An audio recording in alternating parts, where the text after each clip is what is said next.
साफ का जो लीडर है, जो बानी है इमरान खान, वो ये सब कुछ चाहता है कि तालिबान वाले स्टाइल से उसको जेल से छुड़ाया जाए। दुनिया के किस मुल्क में ऐसा होता है जहां पर कानून नाम की कोई चीज़ नहीं होती, जहां पे ना कोई अदालतें हैं, ना कोई थाने हैं, ना कोई फौज है।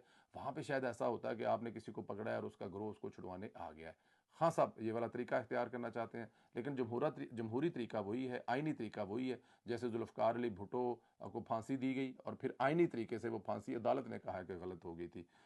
जो आसफ अली जरदारी साहब वो 11 साल जेल काट गए हैं, आइनी तरीके से बाहर हैं। मियां मोहम्मद नवाज शरीफ साहब 3 दफ़ा इक़्तिदार से निकाले गए, जेलों में डाले गए, आइनी तरीके से अदालतों से वो बाहर निकल के आए। अभी आखिरी भी आप ये देख लें, मरीम नवाज ने मुजाहमत की, मरीम नवाज जेल गई, शहबाज शरीफ जेल गया, हमजा शहबाज जेल गया, शाहिद खान अब्बासी जेल गया, मुफ्ता इस्माइल जेल गया, एहसन इकबाल जेल गया, राणा सनाउल्लाह जेल गया। एक ये लंबी चौड़ी लिस्ट है, लेकिन ये सारे के सारे जेलें तोड़कर नहीं आए। इनके लिए जेलें नहीं तोड़ी गई, बल्कि अदालती रास्ते से ये बाहर आए। और खान साहब के लिए भी यही रास्ता है, लेकिन खान साहब को शायद